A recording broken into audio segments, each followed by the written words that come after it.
దురదృష్టం ఏంటంటే మొత్తం రాష్ట్రంలో ఒక ఎంఐఎం మినహా మొత్తం ఎంటైర్ కాంగ్రెస్ పార్టీ నుంచి ఒక్క మైనారిటీ ఎమ్మెల్యే కూడా గెలిచి రాలేదు.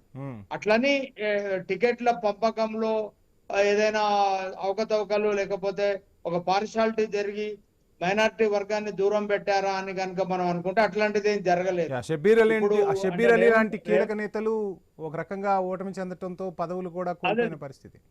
షబ్బీర్ అలీకి టికెట్ అయిపోయి ఈసారి అక్కడికే వస్తున్నా. చాలా మంది నేతలకు ఇచ్చిన అట్లా జరగలేదనే చెప్పాను నేను.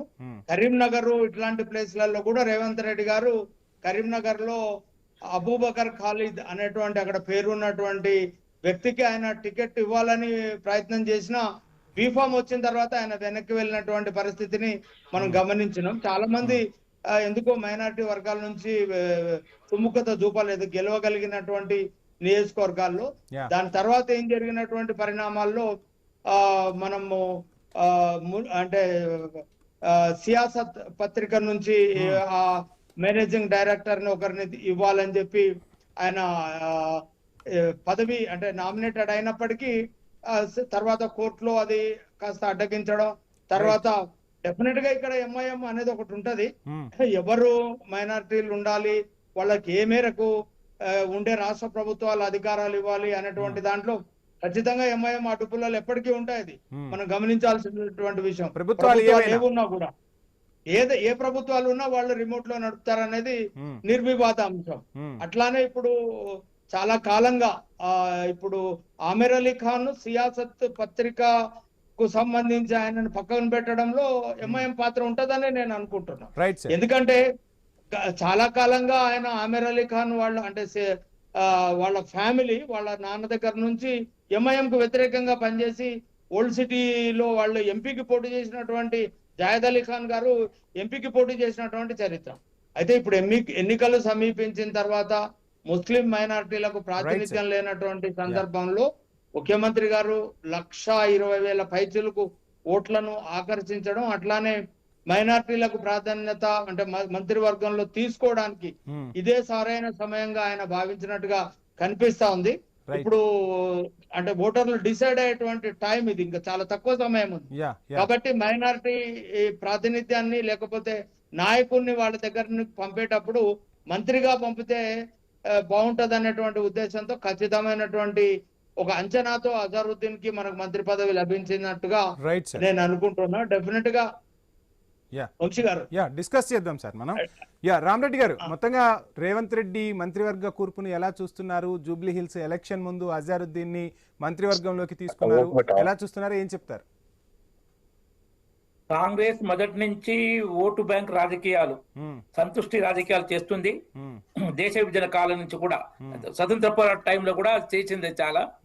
అది మొదటి నుంచి ఉందంట. మైనార్టీ కమిషన్ యాక్చువల్ గా రాజ్యాంగం ఏం చెప్తుందంటే యూనిఫామ్ సివిల్ కోడ్ తేవాలని చెప్పింది. వీళ్ళేమో మైనార్టీస్ మన హిందూ కోడ్ బిల్లు తెచ్చి ముస్లింస్ వేరు హిందూ వేరు డిబేట్ చేసే రాజకీయాలు చేస్తారు. రేవంత్ రెడ్డి స్పష్టంగా చెప్తున్నారు కదా, సోషల్ ఇంజనీరింగ్ తో మా సర్కారు ముందుకు వెళ్తుంది అని చెప్తున్నారు కదా, కనిపించట్లేదా సోషల్ ఇంజనీరింగ్ ఎక్కడ? చెప్పేది శ్రీరంగ నీతులు, దూరేది దొమ్మది గుర్తులట. పనులు అబ్జెక్షన్. ఒక కులాన్ని మీరు కించపరుస్తున్నారు. తీసుకోవాల్సిందిగా కోరుతున్నాం. రామరెడ్డి గారు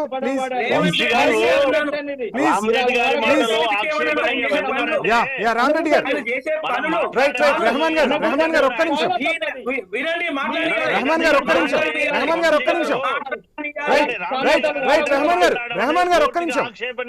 రెహమాన్ గారు ఒక్క నిమిషం. ప్లీజ్ సార్, ఒక్క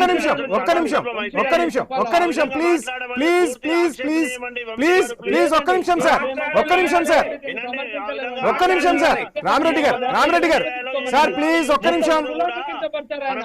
రెహమాన్ గారు ప్లీజ్ ఒక్క నిమిషం నేను మాట్లాడతాను. ఒక్క నిమిషం ఛాన్స్ ఇవ్వండి, మాట్లాడతాను. సతీష్ గారు ప్లీజ్. రెహమాన్ గారు ఒక్క నిమిషం. రెహమాన్ గారు వివరణ తీసుకునే ప్రయత్నం నేను చేస్తాను. దయచేసి నాకు టైం ఇవ్వండి.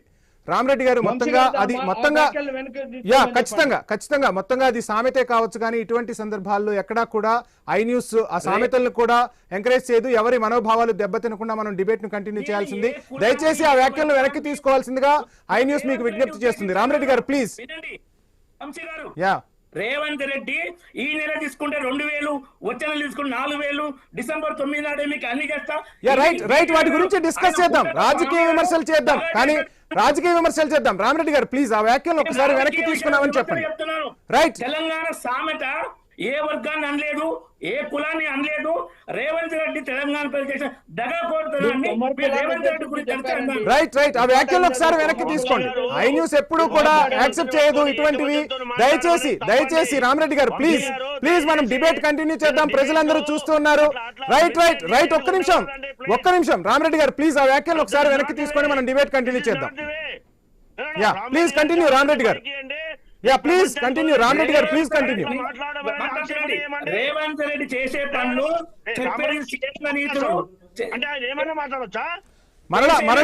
మరలా రిపీట్ చేయొద్దని కోరుతున్నాం. రామరెడ్డి గారు ప్లీజ్ దయచేసి ఆ వ్యాఖ్యలను వెనక్కి తీసుకోండి. పనులు చెప్పేది శ్రీరంగ రీతులు, చేసేది దుర్మార్గ పనులు.